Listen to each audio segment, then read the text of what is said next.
That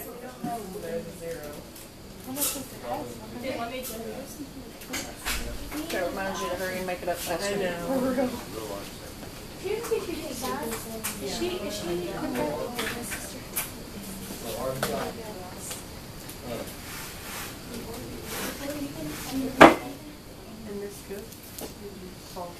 Alright, starting off here with inverse functions, new unit that we're starting on today. I've got a function that has the ordered pair in it, 2, 5, 3, 6, 4, 8, and 8, 7. Okay, my question here says decide whether that is 1, 2, 1. If it is, tell what the inverse is. Okay, so to be 1 for 1. Definition of a one-to-one function, it says each x value corresponds to only one y value, and each y value corresponds to only one x value. So just to help, you don't have to do this, but just to help you see it a little bit, I'm going to make a little diagram here. I'm going to put my x's in that oval and my y's in that oval. 2 goes to 5. See what I'm doing here with the ordered pair? You don't have to do this. I'm just showing you a way to see it. 3 goes to 6. I didn't make my ovals big enough. 4 goes to 8. I got to fit one more in there. 8 goes to 7. Okay, so how we would say this is 1 to 1 is that there's only one arrow going to everything. Like 2 goes to 5, but it doesn't also go to 6. Or 5 doesn't also go with 3. There's only one arrow going for everything. Each x goes with exactly one y. Each y goes exactly with one x. So is this 1 to 1? Yes. You could have gotten that without doing those ovals. I was just a way that the book says to help you do it. All right, now the inverse. Inverse, when they've given you the ordered pair, is easy. You just change the spots on them. So the inverse of 2, 5 would be 5, 2. You're flipping them. Inverse of 3, 6, 6, 3. Inverse of 4, 8. 8, 4, inverse of 8, 7, 7, 8. So that's it. That's it? Uh-huh. This is so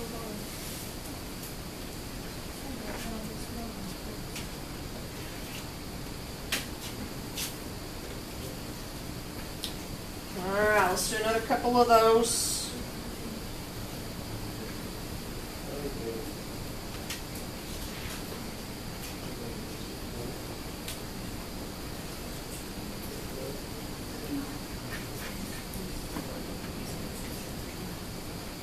Okay, ready?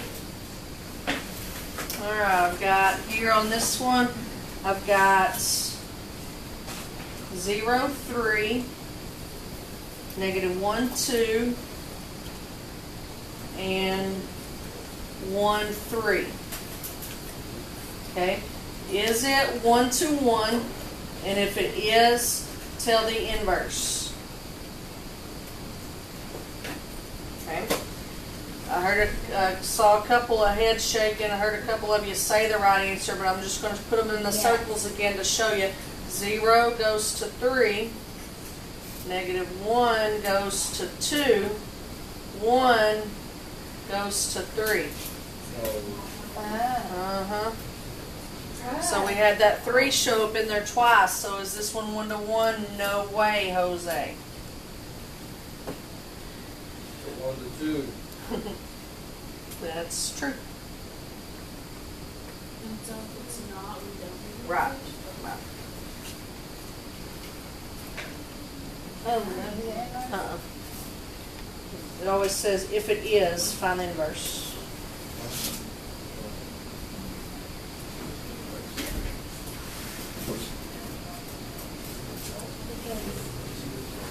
Because 53 is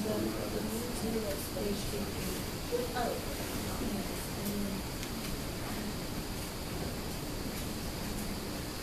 Alright, one more of those. I'm going to give this one to you in a table the way the information's given.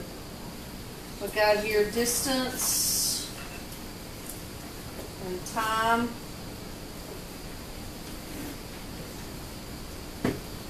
Alright, we've got 1.5 kilometers, took 22, 3 kilometers, 918, 5 kilometers, 16,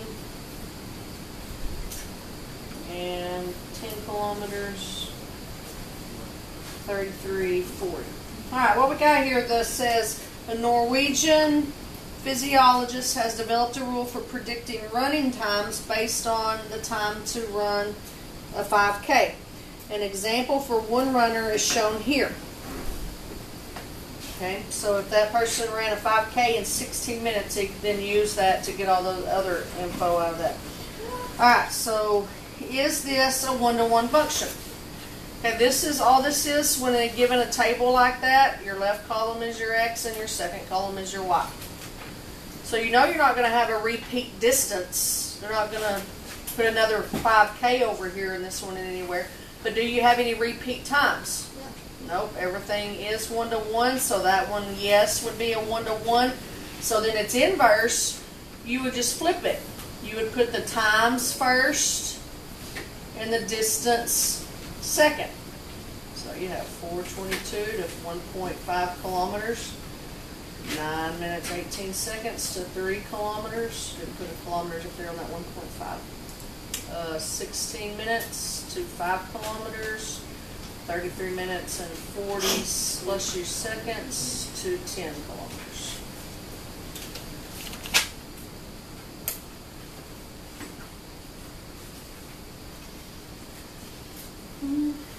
Alright, when we did just testing of things were functions a long time ago, this goes along with that, except we're looking at the inverses of them now.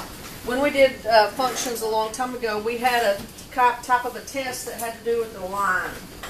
Remember what the line test, what kind of line test it was that we checked to see if things were vertical line? Very good. We did the vertical line test. You could just lay your pencil straight up and down and run it across the graph. If it touched it more than once, it was not a function. When we do the inverses, you're going to use a horizontal line test because it's the opposite. Okay, so let me give you a couple of graphs here. We'll use our horizontal test to tell if it's a one-to-one or not.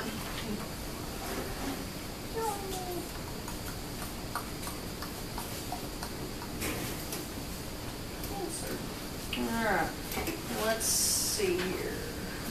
Let's just do this.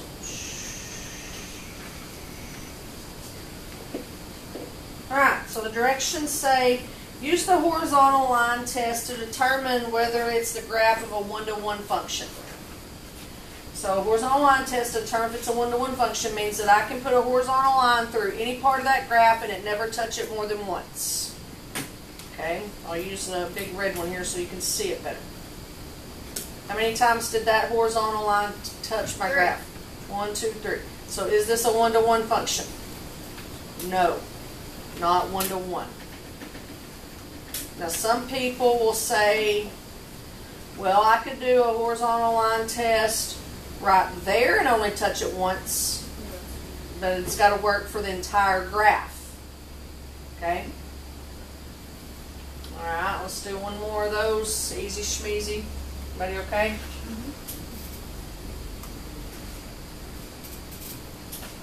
This one I've got that. Is that a one-to-one function? Yes, yes, it is 1 to 1. If you do your horizontal line test, I'm going to start it down here at the bottom. We can just drag that thing up, and it's never going to touch that line more than once at a time. So yes, it's 1 to 1. Cool? Alright, the next part that we're going to look at is the main part of this, where we have an equation and we have to tell its inverse. We had ordered pair a minute ago, and we told their inverse by flipping the x and the y. But now we're going to have an equation and we have to tell its inverse. It's pretty easy. You did it in Algebra 1 and 2. I got f of x equals 3x minus 4. Directions say decide whether the equation is 1 to 1. If so, find the inverse. Alright. So what you're going to do, what's f of x the same as far as variables go? Y. Very good. So I know that's y equals 3x minus 4. Step 1, when you're writing the inverse of an equation, is to switch the variables. So we're going to write x equals 3y minus 4. Step 2 is now you've got a new equation. You've got to solve it for y. Okay, so I need to get the y by itself. I've got 4 being subtracted. So I'm going to add 4 to both sides. So it'll give me x plus 4 equals 3y. Now my y is being multiplied by 3. I'm going to undo that by dividing by 3. So it gets me x plus 4 divided by 3 is equal to y. So we solve for y.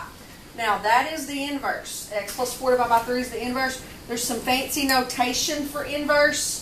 Remember, this started off as f of x, right? The inverse then would be f negative 1 of x. Remember that negative 1 power always means the inverse, so I'm going to say f negative 1x equals x plus 4 over 3. You bet. Is that far enough or more?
Alright, we about got it?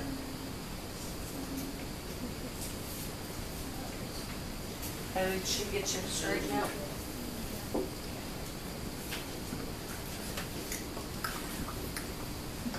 What's up, Louise? Did you have a good weekend?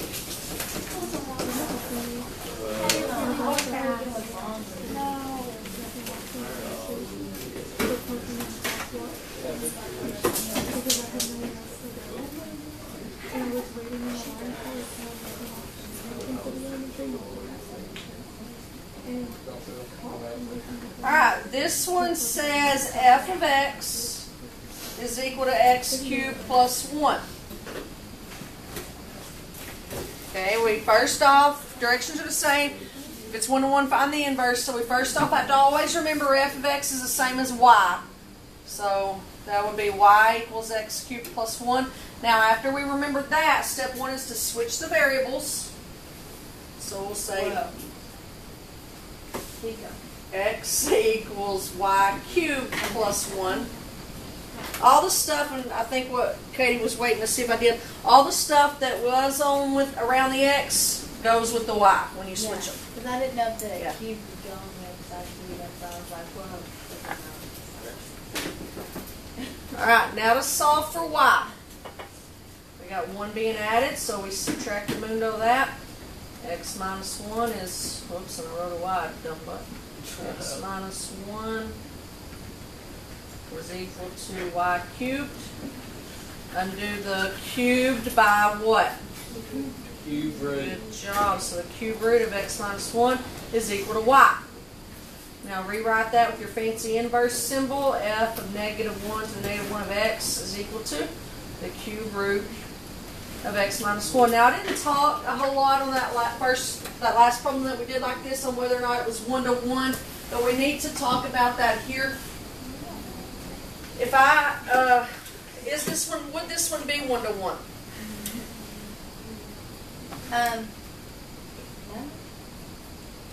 Yeah, it will be. Let's just plug some numbers in. What do you get? What do you get if you plug a 1 in for x? 1 minus 1, 0. What's the cube root of 0? 0. So that would get you a 1, 0, right? Could 1 get me any other answer other than 0? No. Okay, how about let's plug a 2 in. 2 minus 1 is 1. What's the cube root of 1? 1. Okay, would 2 be able to get me any other answer? No. Okay, so what's the trick? When would, under what, this is the right answer. It was 1 to 1. This is the right answer. Under what type of situation would you be able to get something that had multiple answers? When it's squared. When it's a square root. Because when you square root something, good, Leah, it can be positive or negative. Good job. Thank you for reading my mind. Nobody else was with me. Alright, so let's look at one of those. I tried doing it on my bill and I was Alright, I got f of x is x minus 3 squared. Okay, rewrite it with a y. So you're looking at that. Okay, a lot of people when they get here to switch the variable, they get confused on that squared over there, but all I'm doing is step 1, switch the variable, just bam right there, right? So x would equal y minus 3 squared. Now you undo that squared. You can't add the 3 first because that's in the parentheses, so you got to undo that squared first. So that means that y minus 3 is going to equal the square root of x. And remember, when you square root, you can be positive or negative. So then my last step will be to add that 3. And you can put it in the front or the back. It doesn't matter. I always put it in the front. Hang on. Hang on. I got it. What you got? How did the y get back on that side? Right here, I flip-flopped it. That's not my answer. Don't circle it. I'm just, right here, I just wrote it. She just wrote it the wrong way. So what you have, Katie, is the same thing. That's what you have. I just flip-flopped it back. Okay. I'm still solving for y. So then here you would add your 3. Yeah, I'm gonna write it like that. Same thing. Same thing. All right. So now to figure out if that's a 1-to-1 function or not. Okay. Leah's already hinted to you that it's not going to be. Let's plug a 4 in for x. Okay. I'm plugging a 4 in for x. Square root of 4 is 2. 3 plus 2 is 5. Okay. Let's plug a 4 in again. Square root of 4 can also be negative 2. Negative 2 plus 3 is 1. So I got 4 with 2 different answers. So that is not 1-to-1. So there's one little hint for you when you start off with an even power. Remember, when you undo that by rooting, it can always be positive or negative, which is a good idea that it's not 1-to-1. Not 1-to-1. Not 1-to-1. Alright, then the last thing that we have to look at is finding the inverse of a graph. We found the inverse of ordered pair. We just switched the points. We found the inverse of an equation by switching the letters and solving for y. So now we got to find the inverse graph.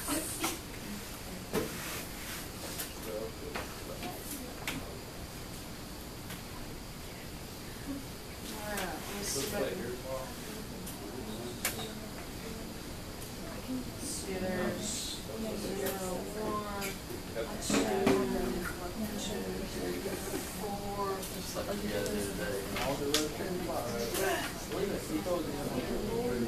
Yeah.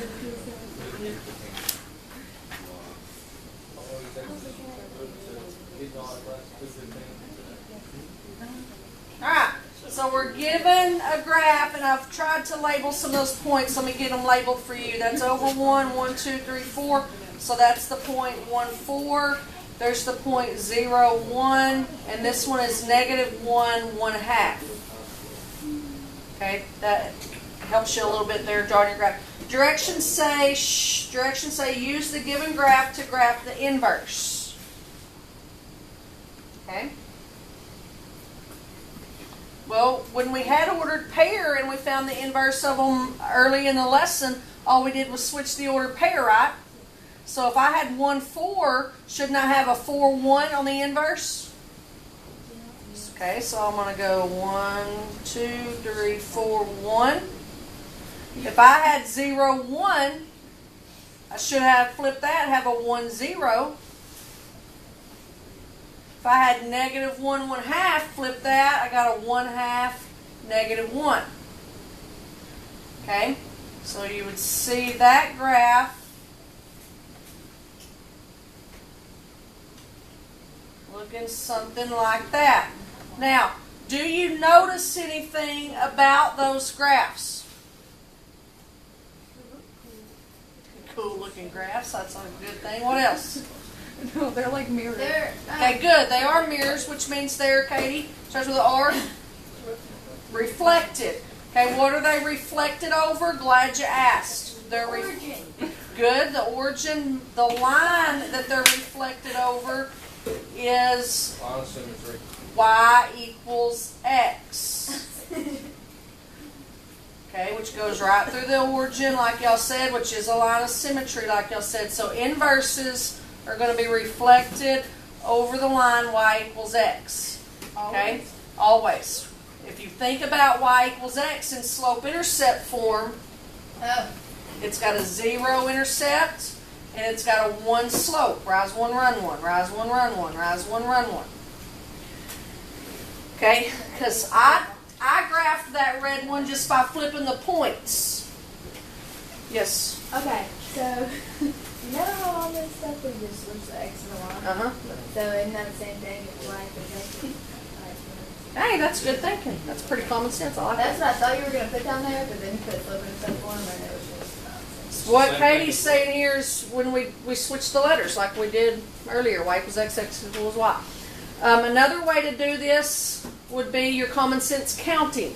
Figure out this point here, how far away that is from your, I can't do it straight, from your symmetry, and go that far away on the other side. Okay, you can see why I don't do that because I can't get it there straight. The second half was pretty good. Yeah. So that one, you just put it in the same, hey, I did that one real good. Put them on the same side across that line. Okay? Alright, inverses, what do you think on that? Easy schmeezy? Everybody good? Tomorrow's stuff goes to exponential functions. We're going to get into exponential and log functions in this unit. Exponential and log functions. Y'all remember those? That's what we're going to get into.